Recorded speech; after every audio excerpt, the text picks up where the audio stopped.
Hey, Kris. Tony, what's up, man? Not too much. How are you doing? Doing all right. Doing all right. Keeping busy. It's never ending over here. Yeah, and yeah, I don't think it ever stops. Especially right now, everybody wants to get stuff done before the holidays, and Yeah. then it's Yeah. like, yeah, then they're all like, "Oh, we're gone for till next year." So, Yeah. and you're going to Thailand, right? Pretty soon. Yeah. I leave not this Saturday, but following Saturday, I'm going to go to Affiliate World. Oh Yeah, I'll wow. be there. I'll be there in Thailand for 5 days, and then I actually own a call center in the Philippines. So I'll be going from Thailand to the Philippines for 2 weeks. Oh wow. That's quite the experience for sure. Yeah, yeah. I get back just before Christmas, thankfully. Hopefully no plane issues anywhere, knock on wood. And I can Oh get back yeah. in time for Christmas with my kids. Awesome. Well, that's seems like you got a lot of stuff going on. Well, cool. I just wanted to introduce you to everyone. This is Kris Trujillo, and he's from Full Service Funnels. And Kris, thank you so much for joining us today on this fireside chat. We'll start off real quick with, can you kind of give a brief background on what is Full Service Funnels? Yeah, so Full Service Funnels is we are a web development light consultation firm for advertisers. So we take people who want to sell products online and we kind of guide them through that whole entire process.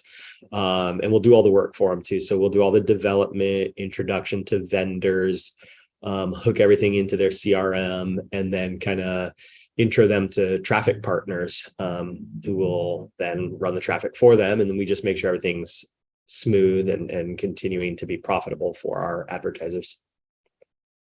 Interesting. And in terms of like what types of businesses do you guys normally work with?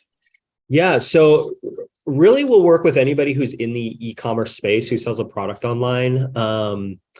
We have a lot of supplement companies, a lot of skincare lines, one-off gadget type products.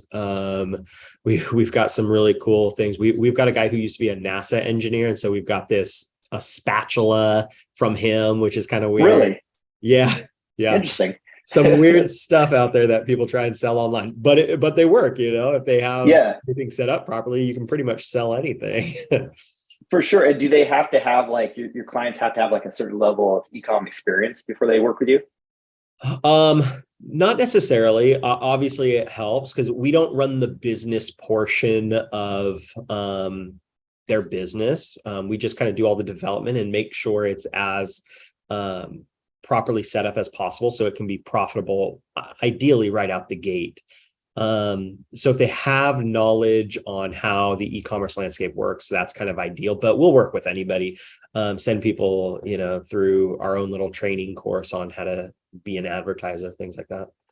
Oh, very cool. So you give them like essentially like some tutorials, things like that. Yeah, pretty much. A lot of hand holding. If they come on board without knowing too much, we do a lot of hand holding on kind of getting their feet wet, introducing them to all the different parts of a sales funnel. A lot of people don't realize, but there is a lot of third-party sources that need to be in place. You need call centers, fulfillment houses, manufacturers, and a lot of people don't realize that right out the gate. They just think, oh, if I put up a store and find out where to buy products, I'm gonna make money.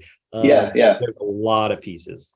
Merchant processing, that's a huge piece, and people think that all comes as soon as you build a website, but it just doesn't. You have to like know how to talk to those different vendors, and so we do a lot of coaching for them on that, how to have those conversations.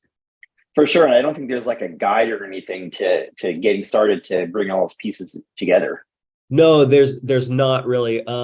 Peter Wynn a long time ago created a program called Advertiser 360.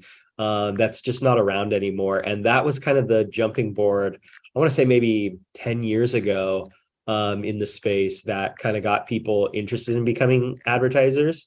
And that had a lot of information in it. I don't know whatever happened to it, but that was kind of what catalyzed a lot of people into becoming advertisers in the space. It was the full training. But yeah, now nothing really exists for that. Yeah, it is weird. I think especially in the performance marketing space, the resources are not, there's not many of them as far as like a basic strategy guide. There's a lot of Yeah. people who say, hey, you can get rich quick by doing this, or hey, Yeah. here's something, use our tech, but there's not really like a step by step. And I haven't seen one since I think maybe back in the day when Sean Collins and the Affiliate Summit folks had like a kind of a real basic like getting started and Yeah. like just kind of the steps. But other than that, yeah, there's really not much out there. So that's awesome that you guys kind of help with that whole kind of ecosystem of getting started. Yeah, well, I mean, we have to. A lot of what we do is performance based as well. And so if they come on board and they're not, profitable or making money, it's just a loss for us. It takes us about 6 months or so to break even on somebody when they first come on board. So yeah, it's our job to kind of make sure they know as much as possible so that they can be profitable. Excellent. And then, so as far as I know, you've been in the space for a long time, like what like led you to create full service funnels? Yeah, great question. I was living in Atlanta, Georgia, and had sold a couple companies, moved to Atlanta to kind of run them. When that contract was done, I was going to be done. I was just going to be completely over it. And, we had our own Garcinia offer, and I was just ready to be done. And so I moved back to Portland, and then Matt Martirano at Connective hit me up and he's like, hey, I know what you can do in the advertising space. I've got people that have no clue what they're doing and just signing up. Can you show them how to become profitable or how to set anything up? And I was like, yeah, sure. Why not? So he sent a couple of people over and it just kind of blew up from there. That was probably about 7 years ago, maybe. Okay. It just kind of blew up from there. And I literally was going to just kind of be retired and hang out with my family for a little bit. But I was still young and bored. So I was like, why not?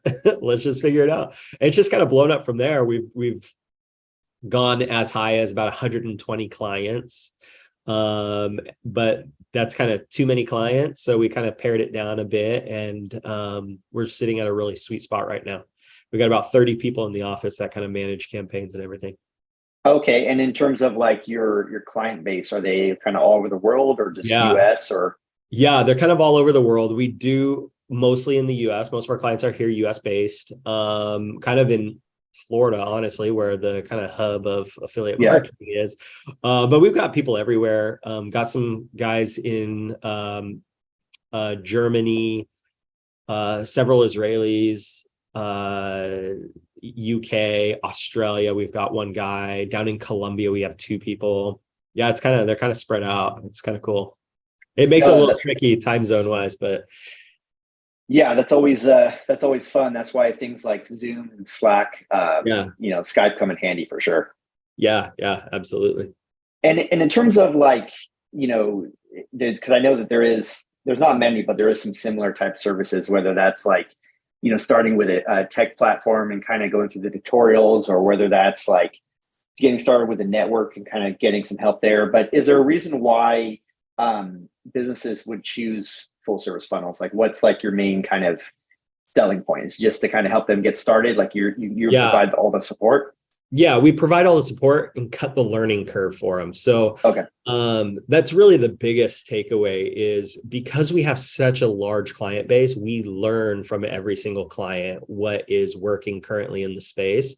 Actually, this is a perfect example. This just happened just a couple days ago. We were tinkering around with buttons on a certain style and type of product that several of our clients use, tinkering around with button color, button wording, things like that. And when we found a certain combination that worked really well, we just kind of took that to our other clients. So instead of them all having to figure that out on their own and use their own test budget, we're able to take, our 80 something client base and multivariate split test across all of them and use the information we gather to build up everybody else's campaign. So it's a huge learning curve when they come over to us that they don't have to worry about in terms of setting up the funnels and optimizing things. That's awesome. And so just switching that color made a huge difference? Yeah. It was changing the color, changing the wording, and adding a little pulsing to the button. It's some really weird, subtle things sometimes that make really big differences. For sure. Yeah. And I think that seems why you guys are successful, because those are things that not everybody pays attention to.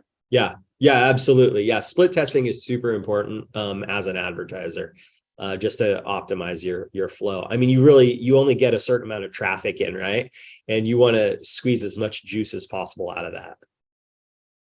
Yeah, for sure. And in terms of, I guess that kind of segues us into the main topic of this webinar. So, everybody's kind of, like we mentioned earlier, we're getting close to holidays and everybody's kind of slowing down and, thinking about, okay, what are we gonna do next year? Like next year is gonna be our biggest year. Like how do we thrive next year? Yeah. Like how do we get, this is all right, let's just kind of slow it down. Let's wait till next year. And so in terms of next year, I think that one thing that should be added to any plan is just optimizing your sales funnel, and kind of the stuff we talked about before this call, in terms of how an optimized funnel can help you just get better leads, get stronger leads, get more of them.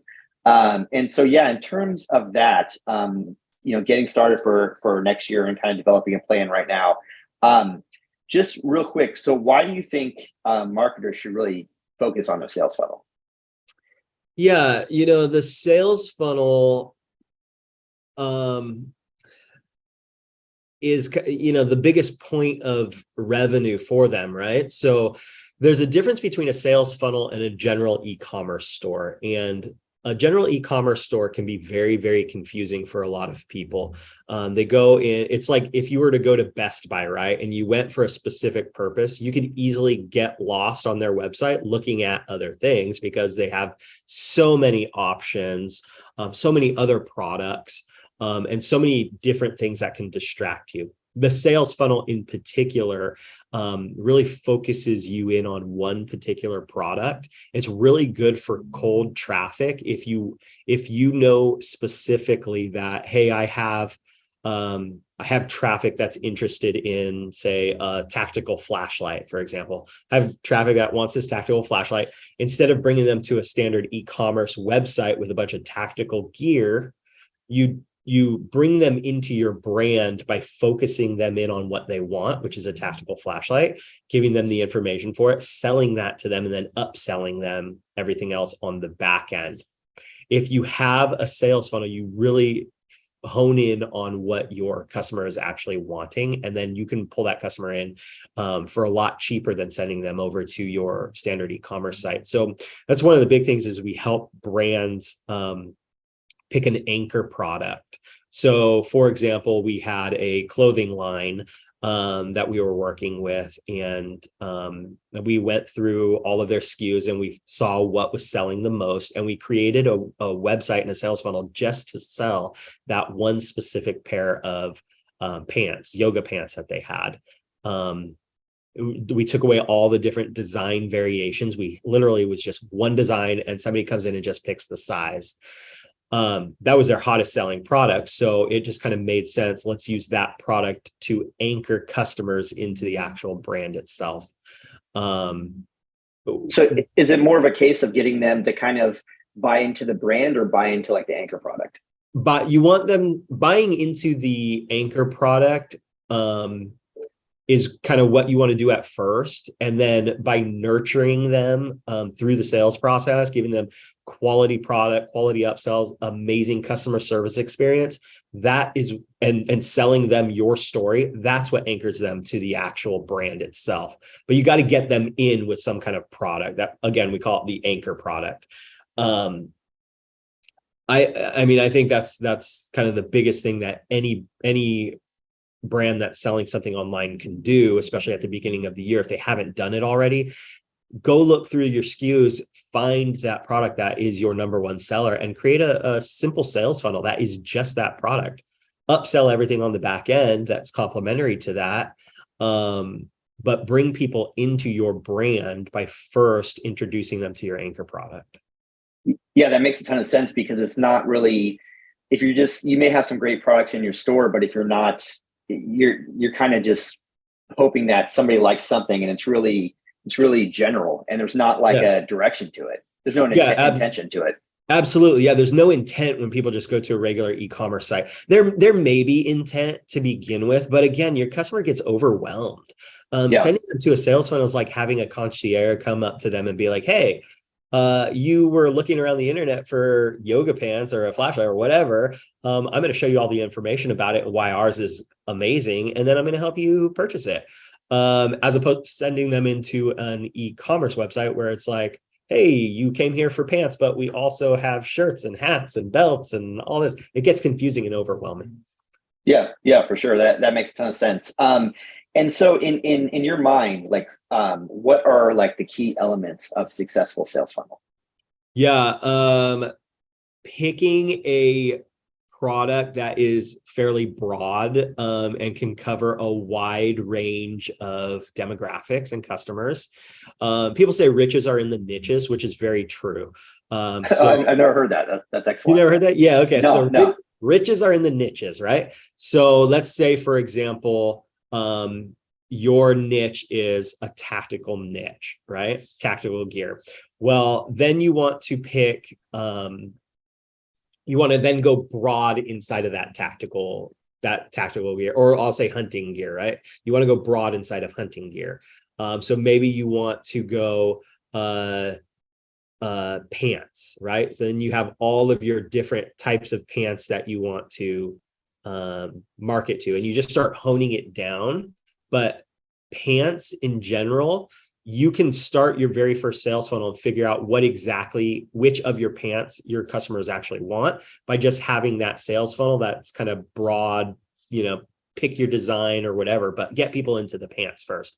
Once people start coming into your broadly selected pants and you start seeing what people are actually purchasing from your sales funnel of broadly selected pants, you can hone it down like, okay, well, we're noticing that people are really picking these two designs. And then you create two separate sales funnels for those designs. So just really honing in onto that product. The other thing is making your sites mobile friendly. The majority of the world is browsing every single day on their phone as they're sitting around, as they're traveling. Their eyes are glued on their phone more now than they ever have been. Granted, desktop is super important, but when I'm at home, I'm not on my computer at all. I'm looking at the internet on my phone. And so that is super, super important to make sure that your user experiences your website as seamlessly as possible while they're holding their phone. So really, really optimize that process. And those are the two biggest things, right? So you want your anchor product and you want a good mobile phone flow. And real quick too, in terms of being mobile friendly, for people who are not maybe just getting started or kind of seeking more info, are you talking about essentially just making sure it's optimized, or are you talking about like having a mobile app if possible? Yeah.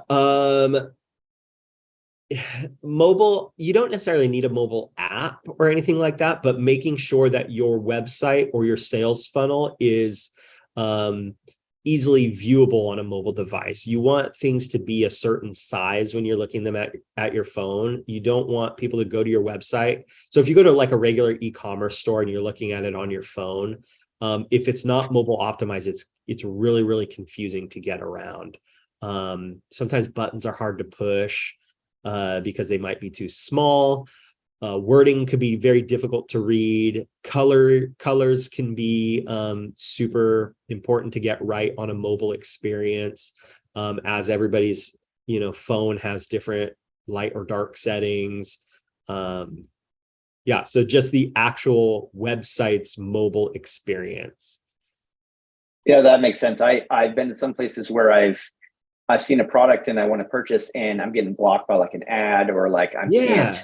Yeah, it's So not working. this is a problem I have all the time when I'm like reading articles on my phone. I don't use like I have an iPhone. I don't use the max size, which is like almost as big as an iPad. I use like a regular small iPhone. And when I'm going somewhere to read a news article, I get this like half the screen is taken up by Yeah, yeah, an advertisement. And I'm like, get me off of that. There's a lot of people in the e-commerce space that have the same problem. They want to put an advertisement halfway up their page on a mobile flow. And the problem is they've designed their websites for a desktop experience when the truth is the consumer is not on their desktop anymore. They're on their yeah, phone yeah. or their Who, iPad, and not even really yeah, their iPad very much, their phone. So just look at it on your phones. If you go to your own website and you won't purchase from it because you got things popping up, get rid of it. yeah. And in terms of that makes sense. And in terms of viewing on your phone, are you a fan of like just normally designing it like the optimization for like a the main most popular type of phone, like say like an iPhone, or do you actually say, what, I want this design to work with 80% of the mobile phones? Yeah, that's a really good question. So we use, gosh, I don't remember the name of the service. It's like a browser testing service. Okay. So we kind of optimize it for about 24 different types of phones. The problem right now is that all the phone there's a whole bunch of different sizes, right? There's like 80 something different size combinations for phones, whether it's width wise or height, it doesn't matter. There's just a whole bunch of different ones. What's super important is that you look at what is coming into your website and look at your not your refers. I don't remember what it's called off the top of my head, but what browsers are coming into your phone or into your website, what phone types are there, and then you can optimize slowly, For by that, yeah. what is mostly coming into your site. If you have an iPhone and you're optimizing for iPhones, chances are it's going to get fairly close to all the other iPhones as well. Same with Androids, right? Where you start getting weird is when you use like a developer that's not really familiar with using CSS that's designed for responsive phones. Yeah, yeah. So you just have to get the right developer that knows how to code out. You can build a website once and it will work for all the phones if the CSS is properly done. Yeah, and I've seen that where there's these programs that are kind of these WYSIWYG type things where it's like, hey, do your regular version of the site and do your mobile version, and those are always end up in some craziness. So I get what you're saying for sure. You definitely want to have somebody, if you can, that knows what they're doing to set it up, because then that will just take care of most of the issues moving forward. Yeah, and it's really just some tricks with CSS. So instead of doing like a pixel size, you do like an EM size. I don't know what it means, but my developers use it all the time. It's like an auto scaling based on the type of phone that they have for like things like that, right? So instead of hard coding your font to 12 pixels, you hard code it to like a 1.2 EM, and then it auto scales up and down based on the size of phone that you have, which is really cool. Yeah, that's a fantastic tip, and I was not aware that was a thing, and I think that's the ideal way to do it for sure. And in terms of kind of other key elements of the funnel, I know you mentioned the kind of starting with a broad product appeal, seeing what people are into, then kind of focusing on that, going mobile friendly. Anything else that you think makes like a key successful sales funnel? Yeah, so when we're building sales funnel, we want to take out as much friction as possible. So we kind of remove all external links, right? Even phone number. We don't put the phone number for the company on the page at all. We don't put any links to other products. We don't put any links to other internal pages, no about us section. It's literally just a page that has up at the very top, it has your brand logo, the image of the product, the name of the product, a little bit of information for the product, some features, and a little lead form for the customer to start entering in their lead. The least amount of fields you can have on that page as possible, but you want to have something there so that the customer can start to get engaged. The moment they start to get engaged, you have a greater chance of converting them. So we'll always put a phone number, an email address. Well, not always an email address. We'll always do a phone number and a name. We always do the phone number because we really strongly believe in partial recovery, which is, getting that data to convert somehow. And so we use call centers to do that. Call them up and say, hey, you didn't finish your purchase. Can we do it over the phone? But you do as little information as possible. Let them hit the submit button. You have them engaged. You have them starting to make the purchase.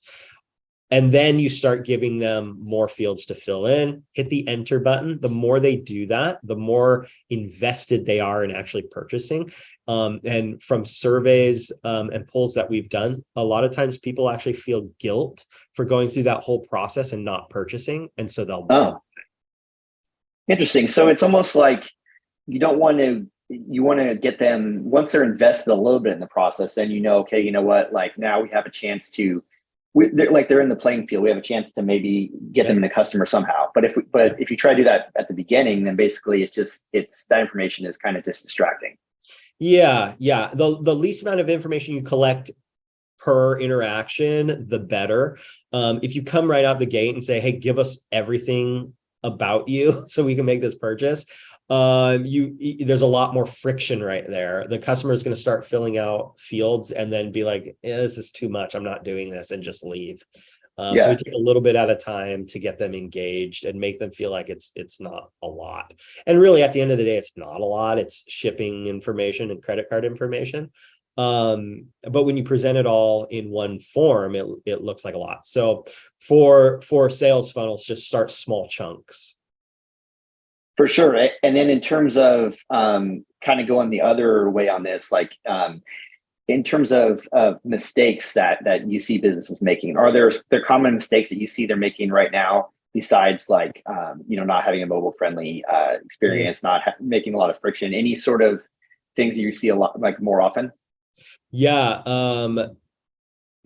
Changing before properly testing, changing things on the website before getting enough people in to really classify it as, a good test. I've had clients who have had maybe, 50 people into their website and a couple purchases, but it's not enough purchases for them. And so they want to change everything.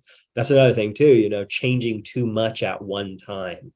You kind of want to analyze what your customer is going to be doing on your website and what exactly you're trying to get them to do, and make little changes to get them to that process. So if your goal is to get your customer down to the bottom of your page to fill out a lead form, then maybe you need to have more little buttons throughout your sales funnel that they can click, and it will bring them all the way down to that form.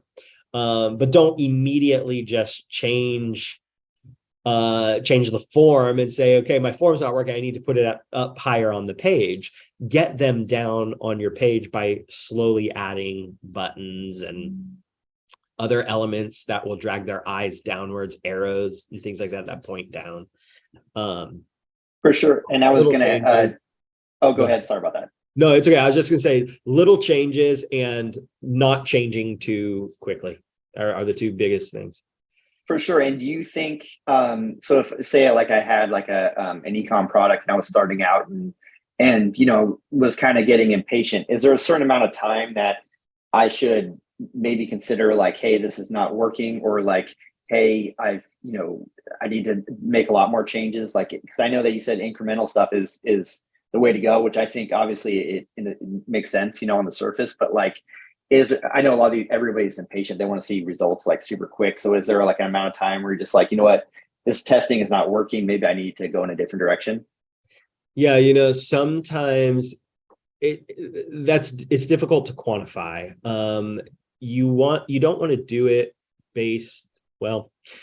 you want to do it based off of how many people are coming into your site, but sometimes it's important for you to first query the customer and actually ask them, hey, why didn't you make the purchase? So if you're getting the lead information, if you're getting that person's name and phone number, you can actually call them or have your call center do what we call a marketing audit. We usually just call them up and say, hey, I'm calling on behalf of whatever brand. I want to know why you didn't finish your purchase. Sometimes you'll notice that, a lot of times you'll notice that if it's at the very beginning of a marketing sprint, it's because it's just not the right demographic that's being marketed to. These people were not actually wanting that type of product to begin with. And then there's actually nothing on your page you need to change. It's your whole marketing strategy to bring people in that needs to change. Sometimes they'll just say, hey, listen, I got to your page and I wasn't able to get past the lead information or the checkout information. It just gave me an error. And then you need to make some fixes. So always ask your customer first, or ask your potential customer first what you need to change. But I would say it probably around 100 clicks coming in or 100 partials coming in. It really depends on the product too. So we've got some products where we can literally tell what's happening in about 20 partials that are coming in. We've got other products that we need, it's a higher cost to consumer. And so you need more leads to come in to kind of find out what's going on. So it just kind of depends on your initial entry value of your anchor product. Interesting, for sure. And in terms of, funnels in general, like, do you feel that the funnel structures are the same for every business, or do you feel like they change based on like a niche, or change on like an ad type? Yeah, so everything it changes on the niche and the ad type. If it was like a service, anything like that we were selling, like lead generation for some kind of service, the type of funnel we would use would be completely different. We would use a survey funnel to find out if that customer is actually qualified to be used by the service where we've generated a funnel for. Oh, if it's really anything, what's that? Oh, go ahead. No, I was just gonna say that's interesting. Oh yeah. If it's something in the e-commerce space, there's a couple different types of funnels that we would use, and it would depend on the type of product. So health supplements are, you've seen these. I'm sure a lot of people have seen the general performance marketing pill funnel. That is pretty standard. For anything like pill related, skin related, anything consumable, things like that. We have, our spatula uses that, tactical flashlights, they all kind of use the same thing. We've got a bar of soap. The brand is called Goat Soap, Fighting Goat. And that sales funnel is really strange. It is, because of the demographic that it's targeting, we've realized that they don't want anything on the page. They just need some white text or some black text on a white background and an image and an order now button. But that's all based off of how he's getting his traffic in to begin with. It is so targeted that you don't have to pre-sell the person, or you don't have to sell the person on your page. They've been pre-sold by, really for this particular brand, word of mouth. So what's happening on the pre-sell to bring them in will kind of dictate how our sales funnels are created. So I don't know if you've seen a lot of like gadget pages out there recently.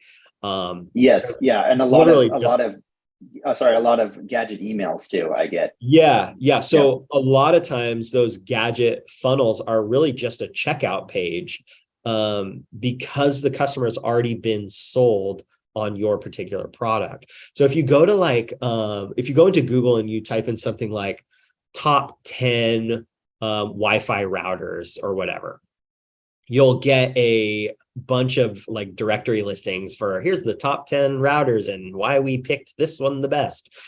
When you click on links to finally get to the actual product, it usually takes you right to a checkout page for that product. And that's because the customer's already been sold. That's really, really warm traffic. That's the kind of best thing you can do. That's like, you don't have to do anything to get that stuff to convert. It's been sold already.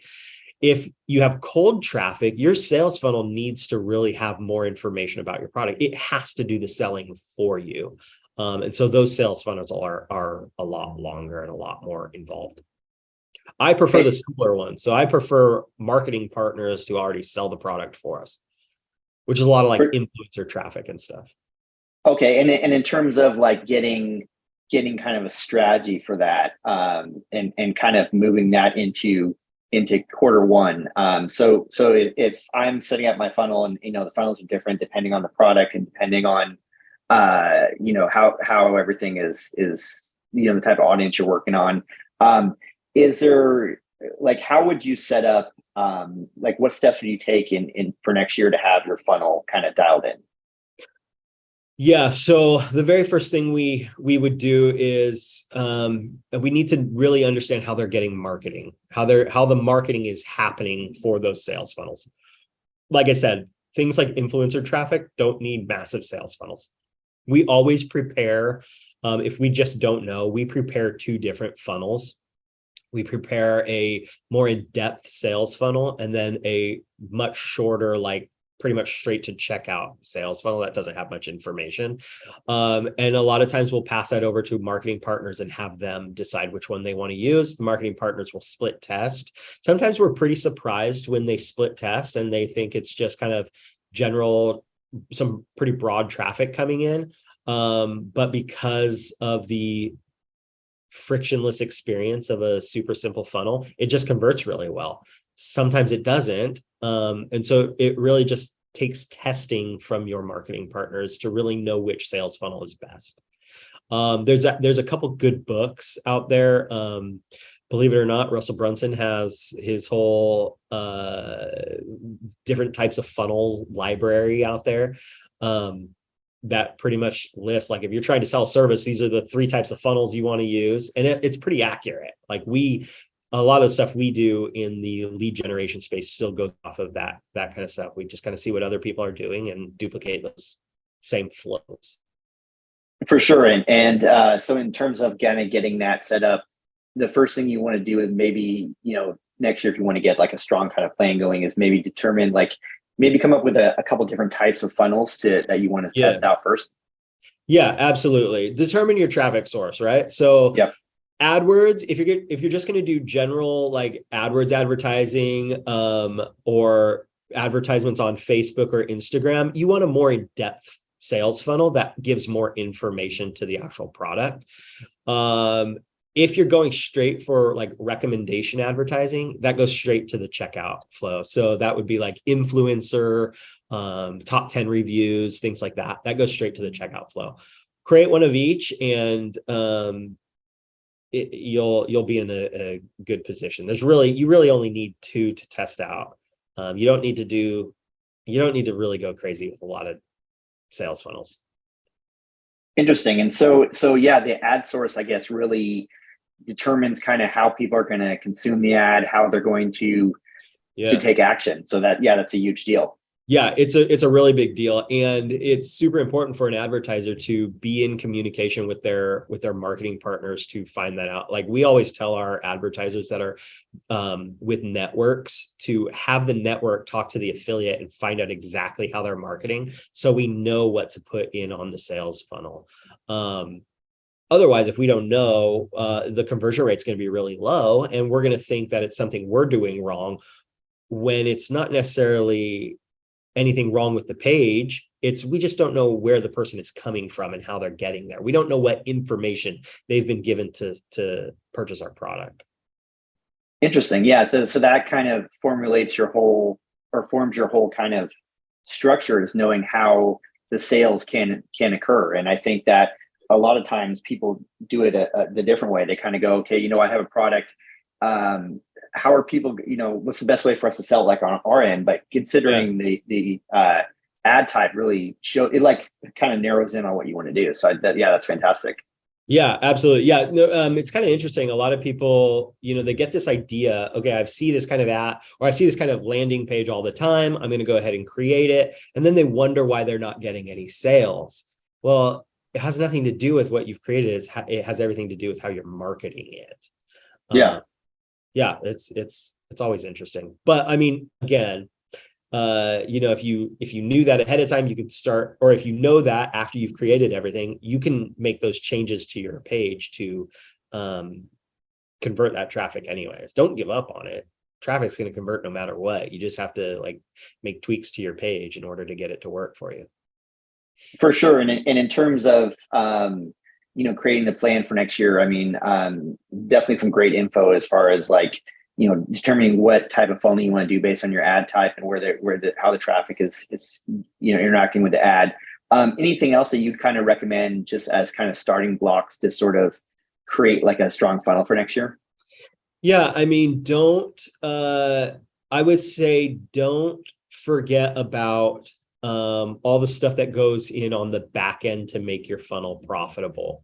So upsells, emailing customers, or emailing partials customers, calling up customers and reselling them additional products, putting inserts inside of your fulfillment that brings them to your sites, coupon codes, things like that. Don't forget about all the miscellaneous things that can turn that customer that purchased one time from you into a lifelong customer that comes back for more of your stuff that you have.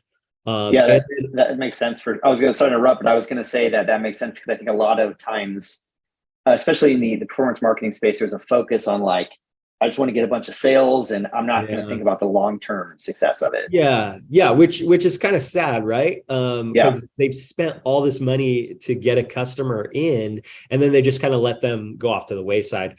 We have a lot of performance marketing brands that have turned into like legitimate e-commerce brands because they've taken those customers and taken that data and said, you know what, I can turn this customer into a lifelong customer by turning them towards another brand that I have. So if it's a diet customer that comes in, I'm not passionate about selling diet pills. What I'm actually passionate about is selling this fitness equipment, or these fitness gadgets or whatever. So I'm going to take those customers, I'm going to market to them through emails. I have their contact information. I'm going to call them up on the phone. I'm going to say, hey, listen, here's our other brand that we have for these other products that you might be interested. Inserts and things like that are huge for fulfillment. Just anything to really turn that customer into more money for you at the end of the day is kind of the goal, because you've already paid for it. You don't need to keep paying for new customers. That's a great point. So they're already there. So you might as well take your opportunity. You're in front of them. You might as well take your opportunity to get them more of a longer term. And in terms of inserts, I know you mentioned, just for those who may not be aware, are you referring to like essentially just like a coupon code, like, inserted like in a flyer or something in a package, or what types of inserts do you guys usually do? Postcard size flyers that go into packages. A lot of time, we'll put like a little postcard that talks about the brand itself, talks about the product, and says, here's some, go to this website to see some other products you might like, and we'll send them off somewhere else. Here's a discount code to repurchase, things like that. It's just huge. It's free marketing, right? They're already getting your product. You might as well market more to them for free. Yeah, and they're already they're in your target base. That they're interested. So it seemed like a great kind of, definitely a warm lead for sure. And in terms of kind of other stuff to get ready for next year, anything else you'd sort of recommend? I would say that's a really good question. Anything else I would recommend? Don't pigeonhole yourself into selling that one product on the front end. Make sure you're putting other products on the back end of that through your upsell funnel, just to increase that average order value. And then that's really the biggest thing. Squeeze as much juice as you can out of that person who's bring them in on that one product, but upsell them as much as you can. Yeah, upselling is huge, and not to toot our own horn, but at Everflow we do a lot with event tracking, and upsells are a big thing for our clients, because that's such a huge difference between a customer who is just a one-time purchaser and a customer who is either a repeat customer or an upsell customer. It's a huge difference. Yeah, we've noticed too with customers that have purchased upsells, they're a lot easier to get on the phone and resell additional products, 1, 2 months down the road. But if they purchase one time and no upsells, it's a lot harder to get them 1, 2 months down the road to purchase more products. Interesting. And in terms of kind of metrics and kind of going back to more of a quantifiable type thing, is there certain types of metrics that you feel are like the most important in funnel, like monitoring the performance of your funnel? Yeah. So it depends on all of that depends on your traffic source. So we get a lot of network traffic from other CPA networks. And so we're monitoring our EPCs all the time. Your EPC is kind of the gauge of health for, number one, your traffic source. Number two, how your offer is performing.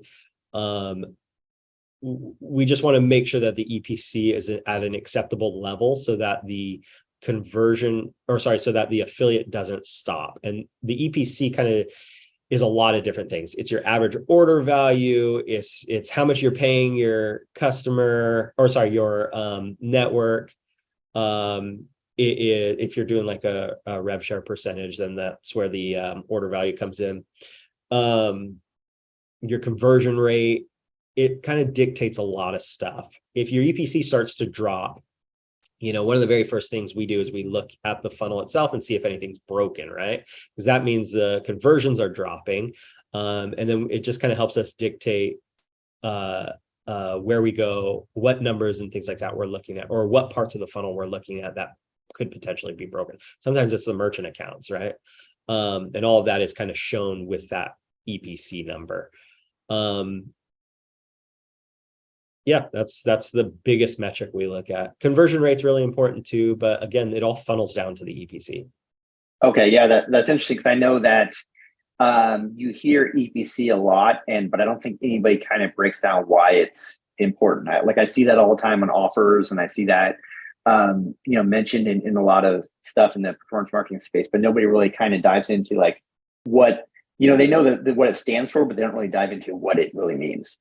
Yeah, I mean, I think on the affiliate side, they understand what the EPC is, but for advertisers, I don't think a lot of advertisers know what the EPC, why that's so important for the marketing partners. And, for any advertisers that are watching, the EPC stands for estimated or something estimated per click or something like that. It's about how much money that you have made or that they have made per click that has come in, which all correlates to their cost per click on their advertising.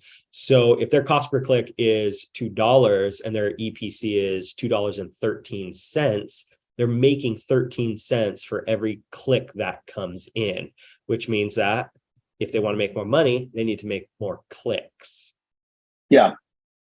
Yeah, so that definitely shows how optimized everything is. If it's going well, then you just got to get people in there, and so that's a fantastic metric. And in terms of kind of thinking on that note, in terms of evaluation, so say a business has their funnel, they got a couple set up, they're testing things are going on. How often should they kind of check back throughout the year to evaluate how things are going? Yeah, that's a really good question. So it depends on the volume of traffic that's coming in. We're looking every single day. There are points where when your traffic comes in, it starts to get stale and things start to decline and you just have to make a change. That's just part of, having an advertisement online or having a website. Things just have to change. They have to get refreshed, and then your EPCs and numbers will go back up. So we do that on a daily basis. We recommend it on a daily basis. If you're not getting a lot of traffic, focus on getting a traffic and watch those numbers on a weekly basis. I wouldn't go longer than a week without looking at anything. Every once in a while I put up advertisements, things like that for some of the companies that I own. And I don't need a lot of traffic, so I just kind of monitor it on a weekly basis. If I let it go any longer than that, I feel like I'm just wasting money because I'm not viewing it enough to be able to make judgment calls on what needs to change.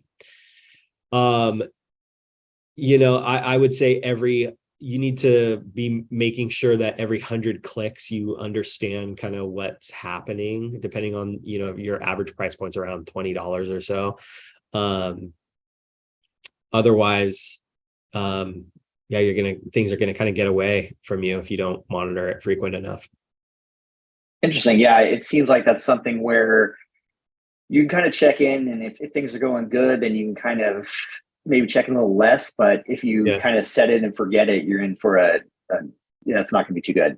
Yeah, because at some point, again, it goes stale, right? And so everything will stop converting really well for you, but you weren't paying attention, and so you've just spent a week worth of advertising, and it's not converting at all. So the more frequent you check, the better. Just be careful, because you can kind of overanalyze it if you're not getting the right amount of clicks in, and then you can end up making changes that you shouldn't have. And also another thing too is, don't necessarily so some of our guys, they get like 20,000 sales a day, right? So we're actually checking the stats once an hour on them. But I can't make a decision on an hour by hour basis. I have to average it out over 6 hours, right? Because just the natural ebbs and flows.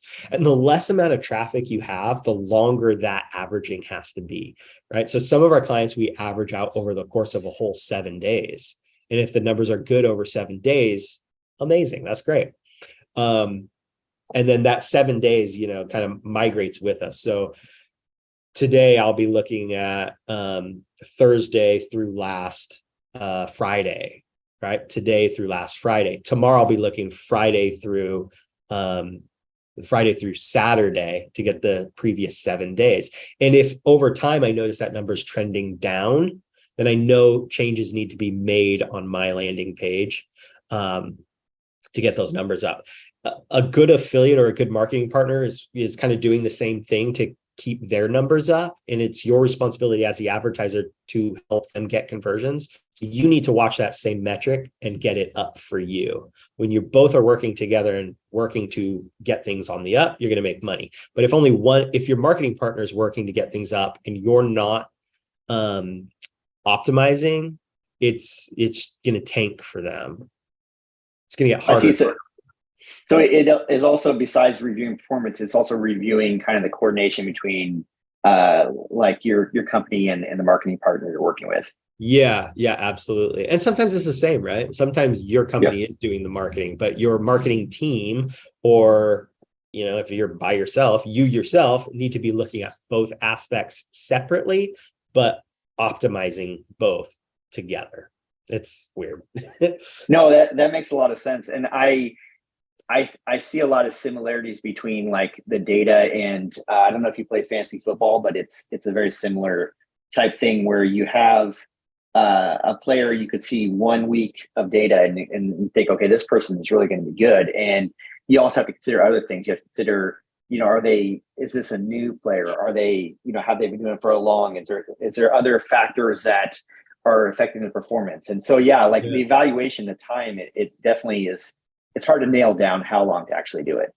Yeah, absolutely. And, you kind of mentioned other factors, like holidays play a big part of that too, right? So when certain holidays come around, your conversion rate, your EPC is going to drop naturally because your consumer is needing to spend money on other things, right? So they're just going to stop purchasing.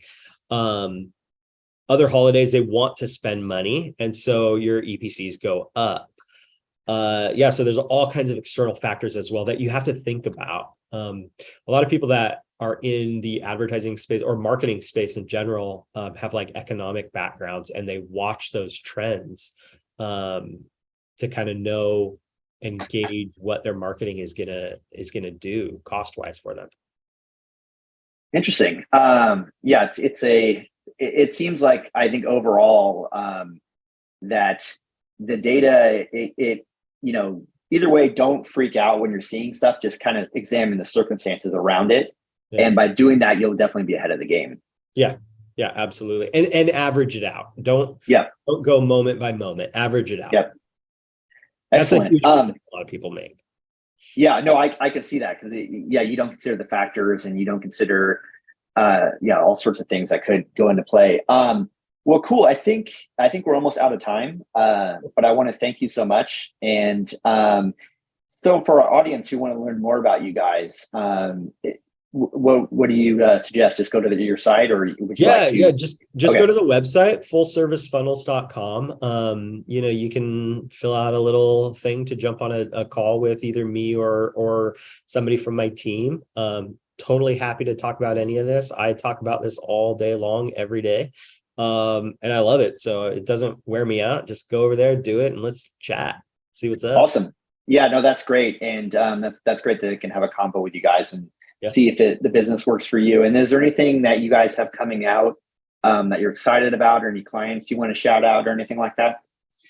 We have Subscribe Funnels, which is our software. We're making a lot of changes to that. It's a really simple website builder for advertisers. A lot of affiliates on there as well, if affiliates are watching this, for making pre-sale pages. That's the biggest thing we're excited about, is just kind of optimizing that and getting it better and better, to keep an advertiser's life super simple. Awesome. Well, that sounds great. And definitely want to thank you so much for your time. All right. Thank you very much. Cool. Have All a good right. day. You too. Bye.